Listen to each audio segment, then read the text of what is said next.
네, 이번 강의는 169강입니다. 제목은 세미한 잔소리. 하나님께서는 우리에게 계속 잔소리를 하죠. 그런데 우리가 평소에 하나님이 잔소리하기 전에 평소에 어릴 때부터 우리는 엄마라는 분에게 계속 잔소리를 듣습니다. 그러면 잔소리와 일반적인 소리의 차이점이 뭐냐? 잔소리는 내가 듣고자 하는 소리를 안 하는 것을 잔소리라고 이야기합니다. 내가 원하는 소리가 아닌 소리. 그럼 내가 원하는 소리를 뭘 알아야 잔소리가 뭔지 알죠. 내가 원하는 소리는 뭐냐 하면 나를 칭찬하는 소리, 나를 격려해 주는 소리, 나를 치하해 주는 소리, 나의 한 문장에 박자 맞춰주고 추음새 이어주고 장단 맞춰주고 보조 맞춰주는 소리. 그런 소리가 인간들이 자라면서 청소년 시기에 그런 소리는 누가 해주느냐? 친구가 해줘요.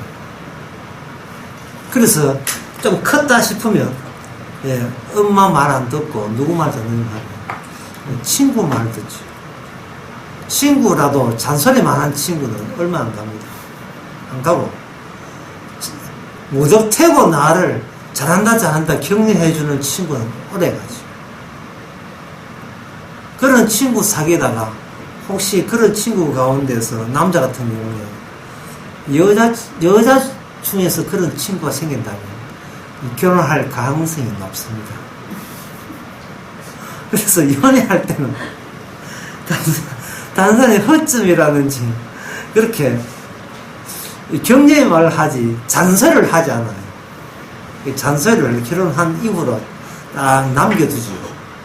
보통 여자들은 한 두고 보자 이렇게 하시고 남자들도 그런 경향이 있고 이처럼 우리는 이상스럽게 우리에게 내가 하는 행위에 대해서 항상 뒷북치면서 잘한다 칭찬해주고 격려해주는 소리에 둘러싸이기를 원하게 됩니다.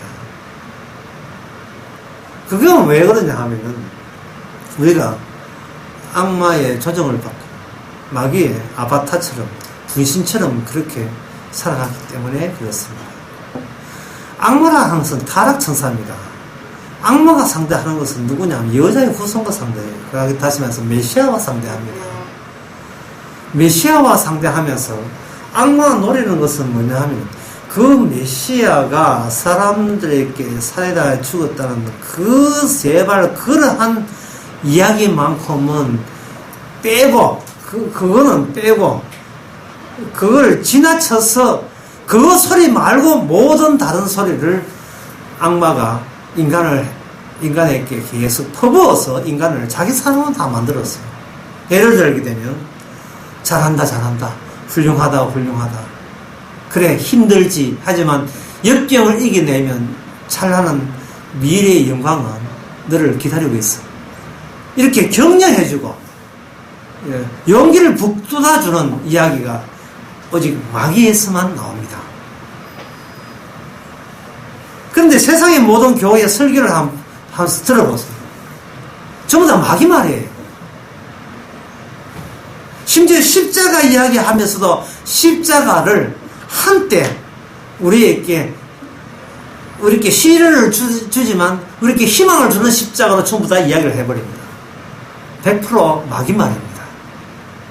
이미 교회 올 때부터 그런 이미 세상에서 들었던 그 마귀 말과 일치되는 그런 연속성을 가진 그 설교를 간절히 듣고자 사람들은 소비자가 되어서 교회라는 업소를 찾게 돼 있어요.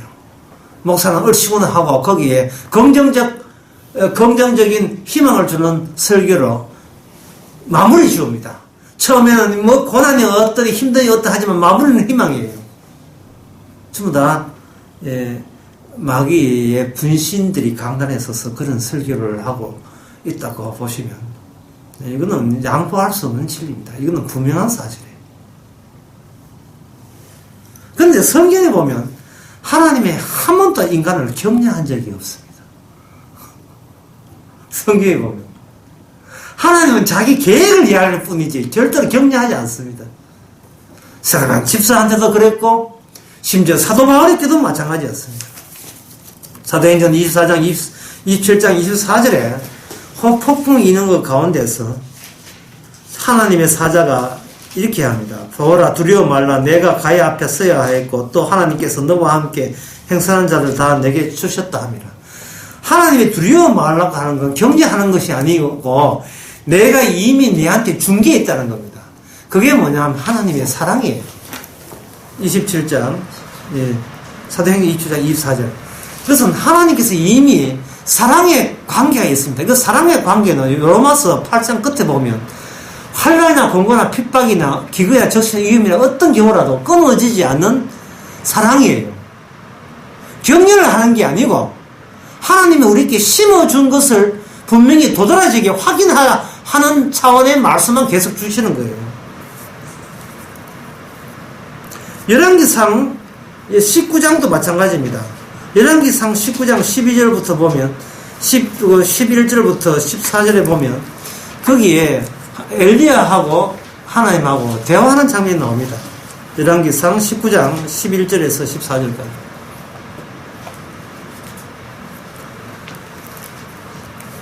그 엘리야가 상당히 힘들게 되었어요. 그 엘리야가 갈멜산에서 한 붙어놓은 선지자하고 이겼는데, 이겼으면 뭔가 혜택이 있어야 되는데, 이겨놨는데, 도리어 지명수배 당해가지고 쫓기는 몸이 되었습니다.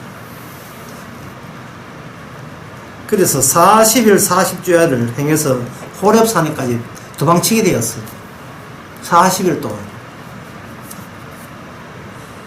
그래서 굶어 죽게 됐죠. 쉽게 말해서 이제 죽게 된 거예요. 엘리야는 압니다. 모든 군사력을 다해서 이스라엘이, 북이스라엘이 군사력을 다해서 자기를 찾아 죽이려고 했다. 이것은 세상 권세의 복수죠. 복수를 당하고 있는 겁니다. 당연히 엘리야는 누구한테 하소연하겠어요? 하나님한테 하소연할 수밖에 없습니다. 그럴 때 하나님이 나타났어요. 엘리야는 자기에게 격려하고 자기를 칭찬할 줄 알았어요.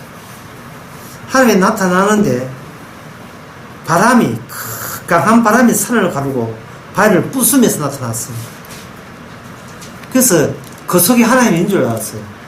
그런데 성경에 보니까 하나님이 계시지 아니하며 라고 되어 있어요. 11절. 그 다음에 지진이 일어났습니다. 지진이 일어났으니까 큰 대자연 변화죠. 대자연 변화니까 분명히 하나님의 강한 주먹으로 쳐가지고 땅이 흔들린 줄 알았죠. 하나님 거기 계신 줄 알았습니다. 없습니다. 이 바람이 불고 지진이 일어나는 거, 이거는 누가 봐도 하나님의 무시무시한 하나님의 완력을 묘사하는 거고 보여주는 거죠. 엘리야는 생각했을 거예요. 이 정도 힘으로 하나님이 내 편란 말이에요. 하나님이 나와 함께해서 이렇게 의시될 수 있는 그런 요소로서 이 힘으로 나를 잡아 죽이려는 저 이스라엘을 좀 강렬하게 밀어붙이기를 원했을 거예요. 자기는 마땅히 하나님의 동업자니까, 하나님 편에 섰으니까 하나님이 나를 도와주려면 누가 도와주겠어요? 이런 생각을 하고 있었을 겁니다. 하나님이 나를 책망하리라는 것은 상상도 못했죠. 그 다음에 또 지진뿐만 아니고 불 가운데 나타났어요. 불이 나타났습니다. 그러니까 이거는 모세한테 나타난 하나님하고 비슷해요. 불 가운데 나타났습니다. 자, 지금 불이요, 지진이요, 바람이요, 바위가 깨질 강력한 바람.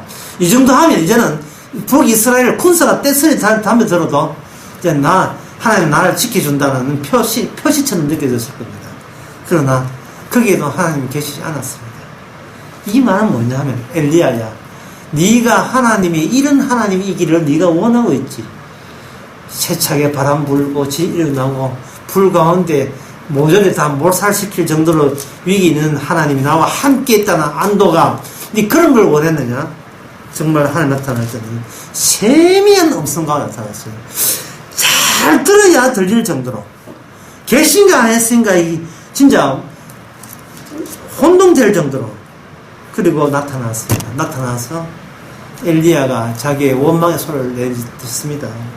하나님이여, 제가 하나님을 위해서 열심히 했습니다만, 특별한 열심을 가졌습니다만은, 다 죽이고, 이제 나만 남았습니다 하고 불평을 하니까, 하나님께서 나만 남은 것이 아니다. 7,000명이나 남아있다. 그래갖고, 네가 오해하고 착각하지 마라. 네 원차 하나님 은혜 받다 생각하지 마라. 나대기는 네가 나대지만 조용한 가운데 이 세미한 음성처럼 조용한 가운데 그냥 하나님의 은혜로 구원받을 자가 이렇게 하나님의 택한 백성이 있다는 거예요. 요란 떨지 않더라도, 나대지 않더라도 우리가 세미한 음성 가운데 하나님께서 요란스럽지 않고 조용한 가운데 나타나신 하나님을 인정한 사람이 그 당시 있던 것처럼 지금도 예수님은 소리 소문 없이 낮은 자의 모습, 유명하지 않는 모습, 나대지 않는 모습, 그냥 햇빛과 공기를 조용하게 주시는 그 가운데서 하나님은 은혜로 지금도 은혜의 사랑눈을 내리듯이 소리 없이 멸같이 은혜 주셔서 지금 우리가 이만큼 살아오고 있습니다.